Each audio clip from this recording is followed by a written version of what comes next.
Welcome to the Real News. I'm Eddie Conway, coming to you from Washington, D.C. on the National Mall.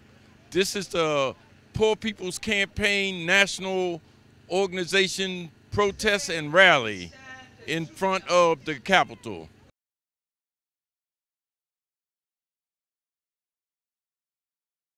So why are you here and how long have you been working with this campaign? Well, I heard of this campaign through a good friend of mine, and my church, Market Square Presbyterian Church in Harrisburg, asked for people to, one of my pastors asked for volunteers to help with the supporting the work in Harrisburg. And I heard about a bus trip and I wanted to participate.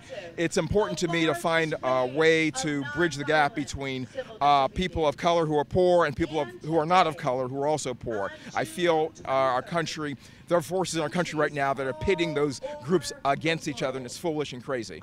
Poor is poor. I'm supporting this Poor People's Campaign because I'm one of the masses of the poor. Okay, you're one of the poor people. What part of Florida are you from? Central, Cocoa Beach, Cape Canaveral. Okay. Yes, sir. All right. So what do you think, so far, what do you think of the gathering here? It looks like there's a couple thousand people so far. What do you think? Over the past 40 days, I think it looks pretty good.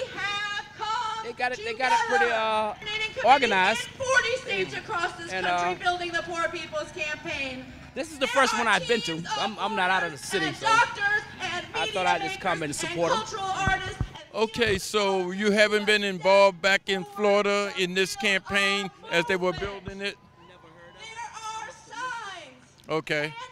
Are you aware that 50 years ago, Martin Luther King tried to do that same thing here? Are you aware of that? No, sir, I'm not.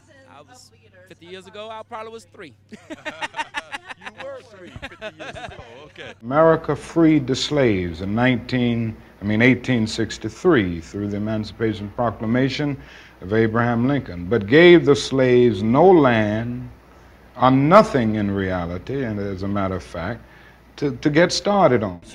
Are there poor people in Massachusetts? I think of Boston and the Kennedys and etc. Are there poor people in Massachusetts also? Yes.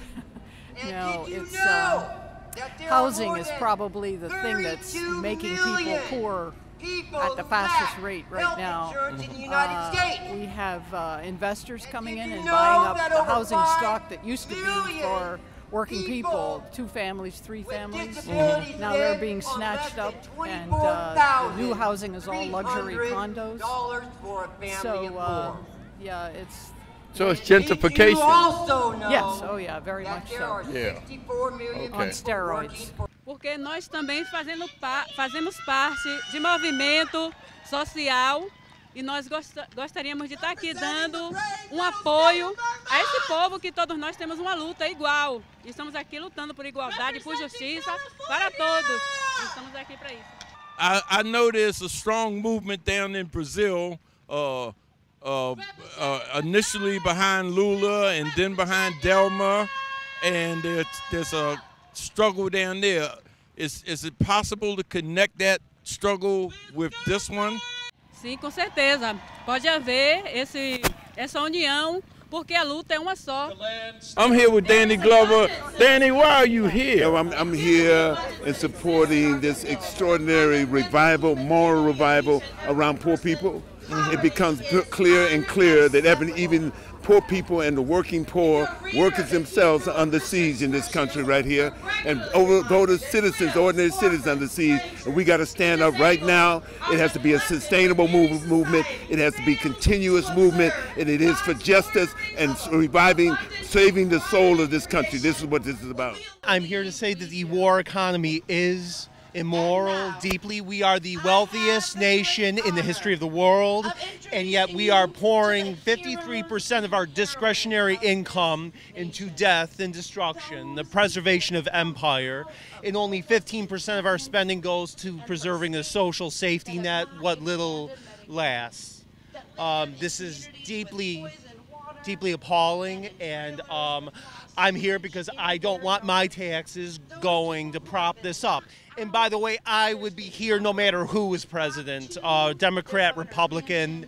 They all answer to the same interests. The campaign is being built from the bottom up, which means from the states to the national platform. We have in our principles that is a non-partisan campaign, which means that we are not here to funnel people into the Democratic Party or into the Republican Party, but we are here to combat and fight against the systematic issues that are oppressing and exploiting our people today.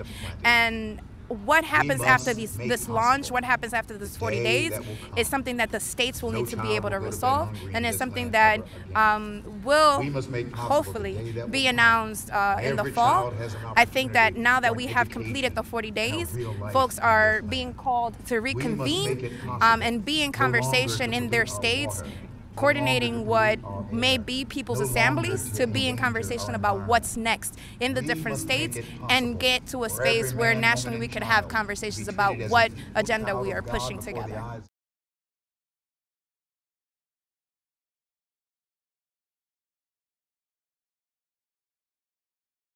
So 1199 SEIU, we represent healthcare workers in DC and in Maryland.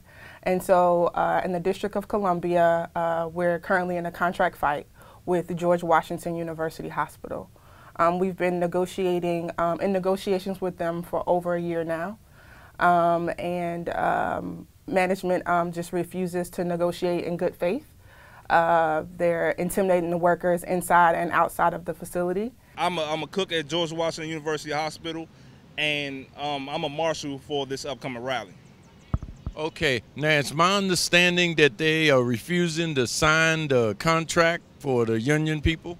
We've been in negotiation over a year and a half, and there's no reason why, you know, the contract shouldn't be signed, or, yeah, there's no reason why the contract shouldn't be signed. Well, what are their issues? What are they pushing back against? Retro pay. I was told by one of my shop steward that we were getting shorted in pay from the time we were hired. Benefits, you know, there have been different OSHA violations. So just you know, just some, you know, management issues. So just overall, just, you know, everything needs to be overhauled, and, you know, they just need to do the right thing. Is there a concern of the union workers that if they take a position, if they protest, that George Washington University Hospital administration might take some kind of action against them? I believe so. I really think that it's a lot of my coworkers who are, I guess, afraid to speak up due to, you know, some type of action from management, but that shouldn't be the case because we're in a union and they have to follow certain bylaws, and if they don't follow certain bylaws, it's going to be an issue. So they shouldn't be scared to speak up, and that's one of the main reasons why I'm here, to provide a voice for me and my coworkers and other workers at the hospital. These are workers. Why do you think they should be part of the Poor People's Campaign? Who are these workers? So we represent housekeeping and dietary workers at George Washington University Hospital. And so one of the kind of components of the Poor People's Campaign is about dignity, is about respect, it is about, you know, a livable wage. And so the fact that we've been negotiating a contract with the George Washington University Hospital for over a year, that means that the workers there haven't received a raise in 2017 and now in 2018. In addition to that, you have Director of Housekeeping saying things to workers. You know, we've heard things like they have to call before using the restroom. So you have adults having to call another adult to say, I have to use the restroom. Those type of things, you know, break someone's down. It's breaking down your dignity and respect. I like my job. I don't have an issue with my job. I just want to be treated fairly, and I just want, you know, it's very expensive to live in DC. It's very expensive, and nobody that works in the hospital should be living, you know, paycheck to paycheck. George Washington University Hospital has the means to provide us with quality pay and benefits so we can live comfortable. We're not asking for a lot. We're asking for the bare minimum. That's all we want.